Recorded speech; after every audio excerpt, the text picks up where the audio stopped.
สบายดีพี่น้องมาสักครู่ทุกคนเอาใบบุญไปใส่แหละนั่งร่มกันพี่น้องเดี๋ยวมีที่ตู้เห็นบอกโศกมันหูจักความมาแท้เอาครับเขียนน้องบอลกาเมื่อยร้ายเติบแล้วมื้อนี้เนาะซอยพ่อเฒ่าไม่นำพ่อเฒ่าลากเฮ็ดตือแต่แอะได้พี่น้องเอ้ยให้ลูกสาวเฮ็ดกำลานนี่แหละ2คนเดี๋ยวว่ายัง FC เพิ่นโอนเงินมาให้สาวมิ้นนั่นแหละ200,000ตะวันนี่พาลูกไปซื้อขนมเด้อเพิ่นบอกโอนพี่น้องมีแต่ว่ามื้ออื่นเพิ่นไปโรงเรียนมื้ออื่นล่ะสิไปแวะซื้อขนมให้เพิ่นเลยแล้วก็เอาเงินให้ไปโรงเรียนมื้ออื่นเขาโรงเรียนแล้ววันจันทร์เด้ตอนนั้นผักสงกรานต์นี่ผักสงกรานต์อีกแล้วนี่ผักที่ฮอดวันที่10 11นะเอาไว้ซะแล้วนะครับมันคือน้ำพันธุ์ได้กินข้าวบ่หรือว่าใดๆสิเจ้าฮะต่อไปก็สิปิ้งส้มมาเด้พี่เลี้ยมเราน่ะอุดหนุนส้มเจ้าอยากปิ้งหรือเจ้าอยากถ่ายลงเฟซบุ๊กปิ้งแล้วบ่ละต่อแล้วแหละเจ้าได้จะมาได้ปิ้งได้หลายขอบใจพี่เลี้ยมหลายๆพี่น้องเอ้ยเพิ่นกาโอ้กิ่งเลยพี่น้องกิ่งลงบันไดเลยตัวเองเฮ็ดตัวเองกิ่งลงบันไดอ๋อไปอะไรโชคบ่ไปขอโชคบ่เฮ็ดเองแม่เครียดพอเฒ่าผัดเครียดมันบ่เพียงบัดนี้แม่มันเป็นผักบัดนี้กิ่งขลวงลง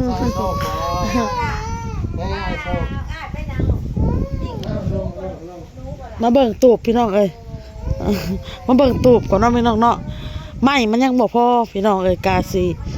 สั่งแล้วพี่น้องเอ้ยสั่งไอ้เบิ้นเพิ่นเอามาเพิ่มอีกแล้วเนาะพี่น้องเนาะเอาสิเฮ็ดกระเทิบออกมาอีกทางนี่เนาะพี่น้องเนาะความหมายก็คือสิเฮ็ดแบบแบบมันทางเทิงวันนี้แล้วก็สิเฮ็ดผักแบบว่ายับลงมาอีกหั่นนะมันเป็นอีหยังเป็นเกยออกมาอีกหั่นนะสิเฮ็ดเกยออกมาอีกเนาะพี่น้องเนาะสิเฮ็ดแบบนั้นแต่ไม้นี่แหละก็สิเอาคือเก่าทีแรกมันบ่ถึงพี่น้องหั่นเด้มันบ่พอเนาะพี่น้องเนาะมันบ่ถึงกันบัดนี้แหละสิก็เอาคือเก่าเพราะว่าเฮาสิเฮ็ดเกยออกมาเฮ็ดกระเทิบออกมานี่แหละเฮาสิได้อิหยังเฮาสิได้มาปูตะลุ่มนี่และไม้แป้นนี่ก็ได้สั่งน้ำอ้ายเบิ้นนะพี่น้องเพิ่มพี่น้องเลยเดี๋ยวอ้ายเพิ่นสิไปเบิ่งไม้อ้ายเพิ่นสิเอามาส่งให้พี่น้องแล้วก็มุงกระเบื้องเด้อพี่น้องเด้อเพราะว่าอ้นมีกระเบื้องเก่าที่ป้าเพิ่นย่าเพิ่นเอาให้มาแต่สวรรค์แต่โดนๆแหละพี่น้องเฮาสิมุงกระเบื้องเนาะแล้วเกยของเฮาที่เฮ็ดออกมานี่เฮาเบิ่งกระเบื้องถ้าว่ากระเบื้องเฮามันเหลือหลายก็สิเอากระเบื้องถ้ากระเบื้องเฮามันบ่เหลือเฮาก็สิอีหยังพี่น้องสิมุงไผหญ้าเอาเนาะเฮ็ดตูบพอได้นั่งกินข้าวแล้วก็สิมีบันไดขึ้นพี่น้อยที่แรกอ้นสิคิดว่าเราสิพอแอร์เราสิเฮ็ดต่ำเนาะพี่น้องเนาะพอคันได้3คันพอได้ย่างขึ้นเนาะพี่น้องคันได้3ขึ้นคันได้3ขึ้นคันได้3คันพอดีเนาะพี่น้องเนาะพอดีเนี่ยนั่งกินข้าวกินน้ำที่แรกนะพ่อเพิ่นสิเฮ็ดตั้งเอาพี่น้องเอ้ยเพิ่นสิบ่ได้ขุดคุ้มพังสิตั้งเอาอ้นก็เลยว่าขุดคุ้มพังซะพ่ออ้นบอกเนาะจังหน่อยก็แล้วพี่น้องเอ้ยตูบเฮานี่จังหน่อยก็สำเร็จแล้วได้นั่งกินข้าวกินน้ำก็สิได้มานั่งกินอยู่พี่แล้วพี่น้องเอ้ยมานั่งเล่นนอนเย็นในแม่จีดเนาะพี่น้องให้แม่จีดแล้วมานอนเล่นเอาหลานเล่นอยู่พี่นอนอยู่พี่นอนเย็นมันก็ลมพี่น้องเอ้ยลมพัดแต่ว่ากลางเว้นนี่มันสิลมพัดบ่มันสิเย็นบ่เนาะพี่น้องเนาะบ่ฮู้พี่เลี้ยมเพิ่นก็โทรมาเพิ่นอุดหนุนส้มกา28ห่ออ้นกินห่อหนึ่งไปเบิ่งแม่อนาบอนไปตื่มทานซะอีกแม่ลูกก็สิบ่เฮ็ดยับออกมาล่ะเฮารักษาหน้าที่ตัวนี้อ้นเพราะว่าบ่ตกใส่ดินขาวพอไร่แล้วเป็นแม็ดบ่ก็กับพ่อก็อยู่สักก็ได้ตอนมันก็มีแต่5-60 เซนนึงเจ้าไปเล่นน้ำร้านไปนอนอยู่พุ่นละบัดนี้ลูกร้านเขาอยู่พุ่นละเขาเล่นอยู่พุ่นละจักเขาสิอยู่บ่อยู่แม่เอ้ยเขาบ่ได้อยู่กับเก่าเด็กน้อยพี่น้องเอ้ยแล้วก็แค่ว่าให้เฮ็ดพนักสั่งมาสิแซ่บพอเฮ็ดให้อีกเฮ็ดพนักอ้อมนะแต่ว่าทางนี้ก็เฮ็ดทางเป็นซ่านลงมาอีกนะ แค่หน้าแบบอยู่หน้าเฮือนพ่อนี่เห็นเหรอ โอ้เห็นแล้วความหมายของพ่อแอก็เฮ็ดเกยหั่นแหละพี่น้องเกยออกมาผนักออกมาแต่ว่าเฮาสิเฮ็ดตัวเฮือนของตูบน่ะก่อนเนาะพี่น้องเนาะแล้วเรื่องเกยมันนี่คือสิเฮ็ดน้ำหลังพี่น้องเอ้ยแต่ว่าคันว่าไม้มันครบมันพอเพิ่นก็สิขุดเฮ็ดเลยล่ะว่ะ เอาไม่โซมันน้อยเลยเห็ดเบิ่งพุ่นละ กับหนึ่งมาก็ไม้มันบ่พอเนาะเพราะว่าคือเบาเต้เราบ่ฮู้ไล่พี่น้องเอ้ยเราบ่ฮู้ไล่ว่ามันต้องหมดไม้ซำใดบ่พอแอเราผัดเราเป็นคันสิเว้าเราเคยเฮ็ดเกี่ยวกับไม้นะเราเคยเฮ็ดนำโรงเลื่อยเราเคยเป็นโรงจู้เนาะพี่น้องเนาะเป็นโรงจู้อยู่ในอันโรงเลื่อยนี่นะเราก็เลยคำนวณได้แบบฮู้นะว่าซำนี้ต้องหมดจักเส้นแม่แป้นหยังเราสิฮู้แต่ว่าเบาเต้เราบ่มีอิหยังความหมายก็คืออิหยังเพิ่นเอิ้นอิหยังพ่อ คือว่าบ่มีความรู้เรื่ บ่มีความรู้เรื่องนี้เพราะแอร์เราเพิ่นมีความรู้เรื่องเกี่ยวกับไม้กับตอกนี้เนาะพี่น้องเนาะ ผู้ลายแล้วคือพ่อแอจะเป็นลงจู้ อ่า เป็นลงจู้นะ เป็นโรงจู้ สา เด้อ มารถไม้ท่อนหนึงสามารถ แต่ก่อนนี่พอแอร์เฮ็ดงานหนักพี่น้องอ้นกับนางนุกก็ยังน้อยกินนมเนาะแล้วก็บ่เท่าตูนนำเท่าตูนนี่ก็ยังกินนมหอมน้องอยู่เท่าตูนนี่ พ่อแอนี่ไปเฮ็ดเวียก เราเฮ็ดเวียกทั้งกลางเว้นกลางคืนเราเฮ็ดกลางเว้นไปเรื่อยไม้กลางคืนไปห้องเพลงพอแอร์พี่น้องเอ้ยแต่ก่อนก็ สองทางยังบ่กุ้ม ห้องเพลงอยู่หุ่งทิพย์บ่พออยู่ เทพอยู่ดาวหุ้งพ่อไป ดอกเผ็ดก็ไปแม่นบ่ ดอกไป ดอกเผ็ดก็เคยไปห้อง สีหลังพ่อก็ไปเบิดในสวรรค์เขตสมัยนั้น อืม แต่ว่าเดี๋ยวนี้เขาก็บ่ฮับฮู้แล้วเฮาก็มีอายุแล้วเนาะ เขาบ่รับรู้กับหนึ่งมามันก็ยุบแล้วเพราะมันบ่มีได้อันนั้นดอกพอกดอกเผ็ดน่ะ ยังแต่ดาวหุ้งทิพย์ก็ยังสีหลังก็ยุบแล้ว ดอกเป็ดยุบแล้ว ยังดาวหุ้งกับหุ้งทิพย์ยังอยู่ เราอยู่โอ้ยเราอยู่หั่นตั้งแต่อ้นยังบ่ได้เกิดพุ่นแหละพี่น้องเราเป็นนักร้องนะตั้ง แต่ แต่ ส เนี่ย มัยอันมาเฮ็ดอยู่อันดาพี่นี่อยู่น้ำประมอนนะครับ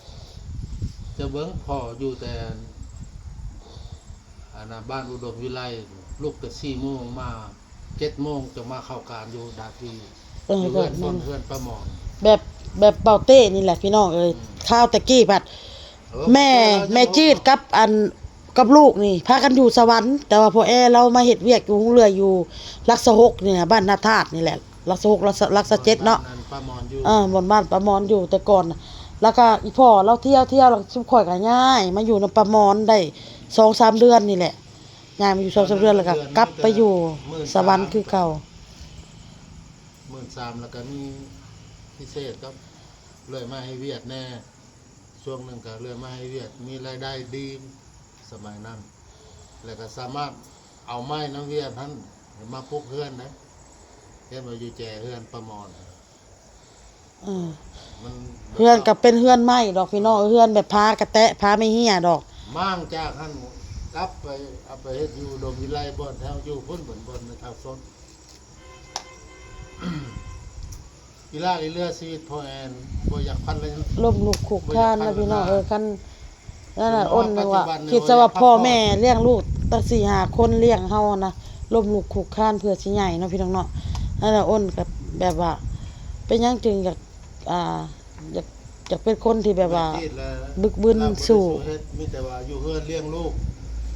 ส่วนหลายสมัยนั้น อยู่เฮือนเลี้ยงลูกก็ทุกข์เพราะเอ้ยลูก4-5 คนเพื่อสิใหญ่ ไปแบ ทุ ก กข์ สิ นะ มั่งกับไปบ้านเปื่อยเบิดกลางคืนไปร้องเพลงโอ้คันเล่านี่เ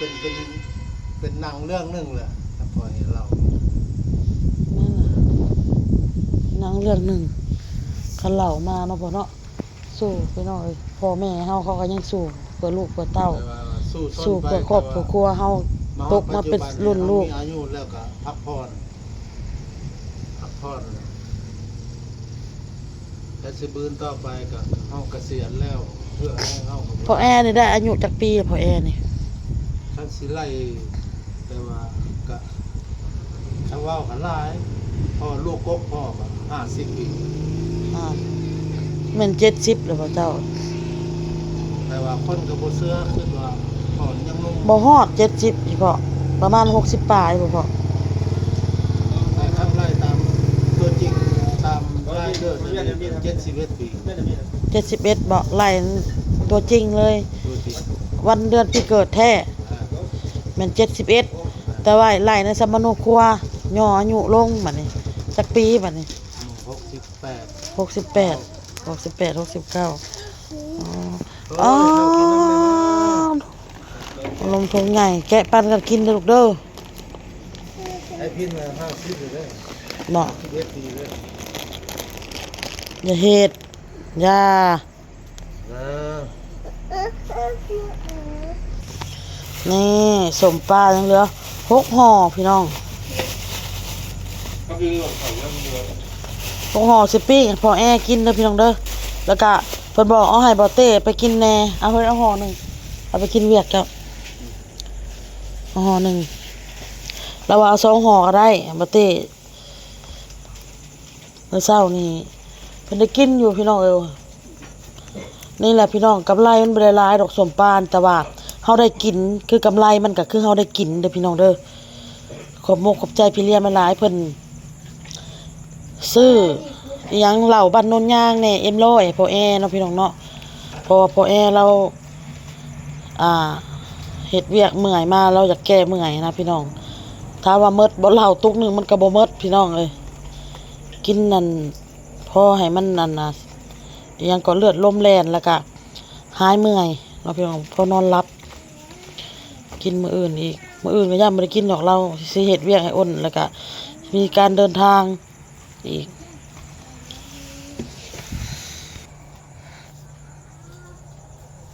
สบายดีพี่น้องมาจุกุจุกค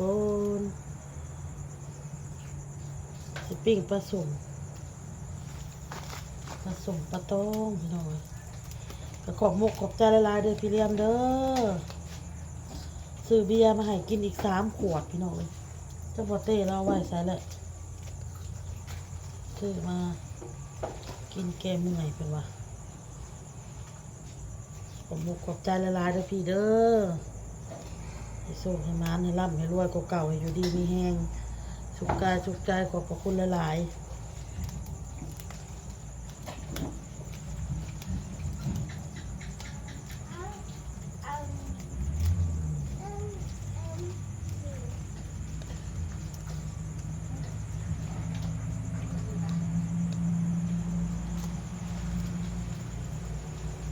เมื่อสมปลาพี่น้อง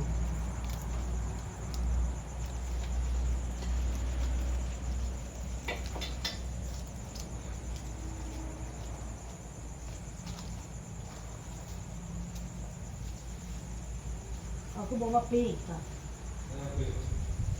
ป้าแล้วเองพี่น้องสบายดีเนี่ยเฮ้ย วันนี้เราไป บอกให้น้องเทใส่จานขนมค่ะบอล ไปทานมั้ย เทใส่จานกินน้ำกัน วันนี้มากินข้าวป่ะ เอาพี่น้องคลิปนี้ก็ลาไปก่อนเด้อพ่อกับคลิปหน้าขอบมกขอบใจพี่เลี้ยมหลายๆเด้อพี่เลี้ยมเด้อบ๊ายบาย